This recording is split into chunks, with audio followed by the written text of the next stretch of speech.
എല്ലാവർക്കും നമസ്കാരം. Welcome to my YouTube channel the P V's pavilion.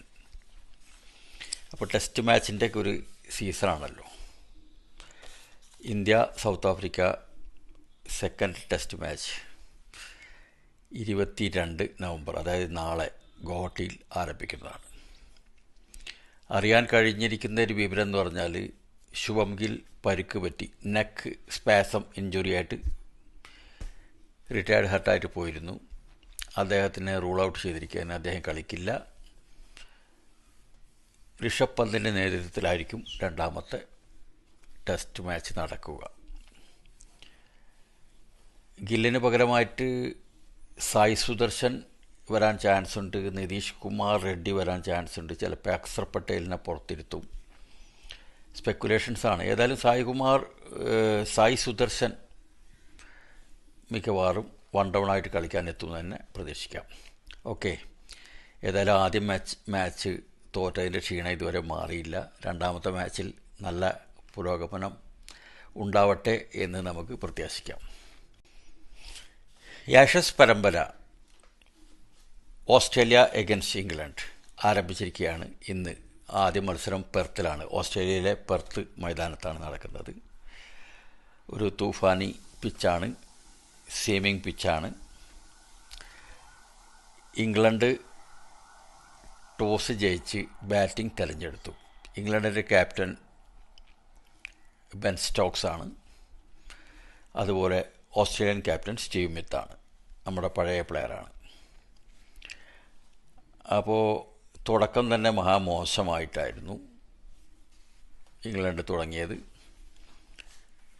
ഏതായാലും അവർ 172 റൺസിൽ ഓൾ ഔട്ടായിരിക്കുകയാണ്. അതിൽ റെക്കറിൻ ചീഫ് എന്ന് പറഞ്ഞാൽ മിച്ചൽ സ്റ്റാർക്ക് 7 വിക്കറ്റ്സ് ഹോളാണ്. Super bowling. കമ്മിൻസ് കളിക്കുന്നില്ല, ഹാസൽവുഡ് കളിക്കുന്നില്ല. ആ ഒരു സ്ഥിതിയിൽ ഒറ്റയ്ക്ക് പോരാടിക്കൊണ്ട് 7 വിക്കറ്റ് നേടിയിരിക്കുകയാണ്. അങ്ങനെ 172 ഓൾ ഔട്ടായി ഇംഗ്ലണ്ട്.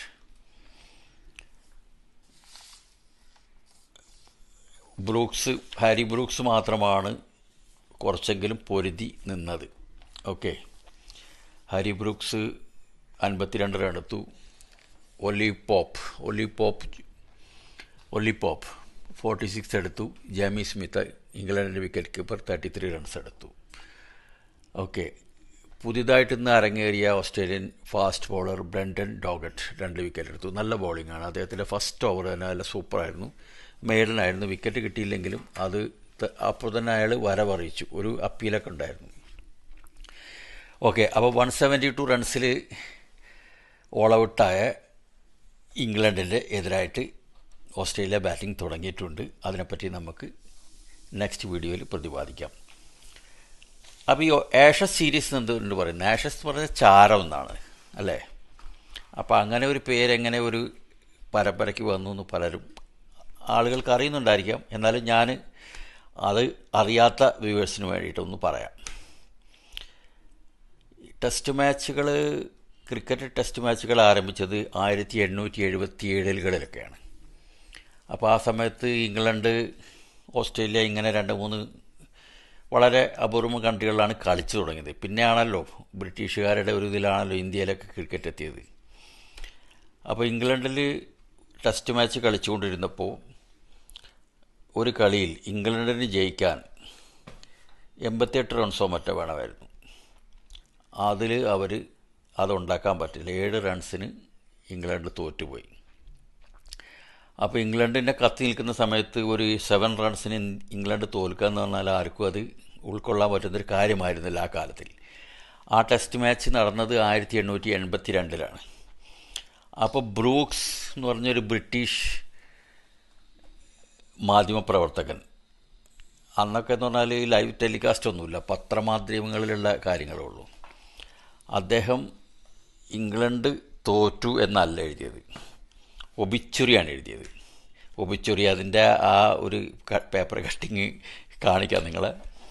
അതായത് ആ ഒബിച്ചുറി എഴുതിയിട്ട് അതിൽ ഇംഗ്ലണ്ട് ക്രിക്കറ്റ് എക്സ്പയർഡ് എന്ന് പറഞ്ഞിട്ടാണ് എഴുതിയത്. അപ്പോൾ അതിൻ്റെ പിന്നെ the Ashes of England cricket has been taken to Australia എന്നുള്ള അങ്ങനെ ഒരു ഇതായിരുന്നു. ഓസ്ട്രേലിയ ഇവരുടെ കൊന്ന് അതിൻ്റെ ചാരം എടുത്തുകൊണ്ട് പോയി എന്നുള്ളതാണ്. അങ്ങനെ ഒരു ഭയങ്കര ആഷസ് എന്ന് പറയുന്നൊരു ബേഡ് അവിടെ നിന്നാണ് ജന്മം കൊള്ളുന്നത്. പക്ഷേ അന്ന് ഇംഗ്ലണ്ടിൻ്റെ ക്യാപ്റ്റനായിരുന്ന ഇവോ ബ്ലീഗ് ഭയങ്കര ഇൻസൾട്ടായി അദ്ദേഹത്തിന്. അദ്ദേഹം എന്താ പറയുന്നത്, ഭയങ്കരമായിട്ട് ഫീൽ ചെയ്തിട്ട് പറഞ്ഞു, ഞങ്ങളിത് തിരിച്ച് വാങ്ങും, ഞങ്ങൾ അവരെ തോൽപ്പിക്കും എന്ന് പറഞ്ഞിട്ട് ഒരു ആഫ്റ്റർ 3 months 1882 തന്നെ ഒരു 3 months കഴിഞ്ഞതിന് ശേഷം അവർ ഓസ്ട്രേലിയയിൽ പോയി 3 മാച്ച് കളിച്ചു, 3ലും ജയിച്ച് അവർ ശ്രീലാളിതരായിട്ട് കപ്പ് തിരിച്ചുകൊണ്ട് വന്നു. പക്ഷെ ആ സമയത്ത് അവിടെ ഒരു ലേഡി ഉണ്ടായിരുന്നു. അവരുടെ പേരാണ് ഫ്ലോറൻസ് മർഫി എന്നുള്ളൊരു ലേഡി കളിയാക്കിക്കൊണ്ട് ഒരു കുപ്പിയിൽ കുറച്ച് ചാരം നിറച്ചിട്ട് ഇവോ ബ്ലീഗിന്, അതായത് ഇംഗ്ലണ്ട് ക്യാപ്റ്റന് സമ്മാനം കൊടുക്കുന്നുണ്ടായിരുന്നു അവിടെ. അതായത് ആ ചാരം ഞങ്ങൾ തിരിച്ചു തരാമെന്നുള്ളൊരു സംഭവത്തിൽ. അങ്ങനെയാണ് ഇത് ആഷസ് പരമ്പരയായി മാറുന്നത്. ഈ പേര് വീഴുന്നത് അങ്ങനെയാണ്. Okay. Subsequently Florence Murphy England ക്യാപ്റ്റനെ വിവാഹം കഴിച്ച് ഇവോ ബ്ലീഗ്. അതൊക്കെയാണ് ഹിസ്റ്ററി. അപ്പോൾ ഏതായാലും നല്ല ഒരു എന്താ പറയുന്നത് സൂപ്പർ മാച്ചുകൾ കാണാൻ. എന്തായാലും ഇംഗ്ലണ്ട് ഇപ്പം അത്ര പോരാ എന്നൊരു അഭിപ്രായം എനിക്കുണ്ട്.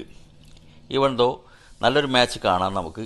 ഇത് എന്തും സംഭവിക്കാവുന്ന മാച്ചാണ്. കാരണം സ്വിമ്മിങ് പിച്ചാണ്, വിക്കറ്റ് പോകുന്ന വഴി അറിയില്ല. ഓക്കെ.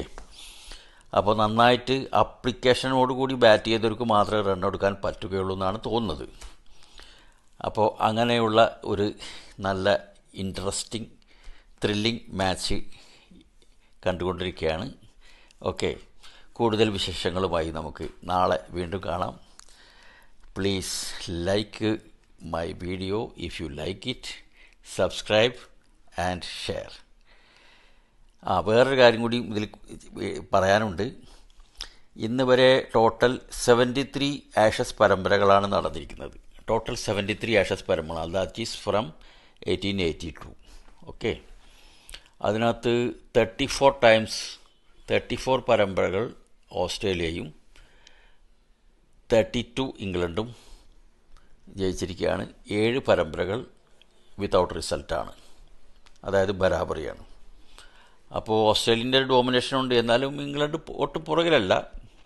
പ്ലെയേഴ്സ് ടു പ്ലെയേഴ്സ് കുറേ വേരി ചെയ്യുന്നുണ്ട്. നല്ല നല്ല പ്ലെയേഴ്സ്, ലെഗസി പ്ലെയേഴ്സ് വരുമ്പോഴത്തേക്ക് ആ ടീം ജയിക്കുന്നതായിട്ടാണ് നമ്മൾ കാണുന്നത്.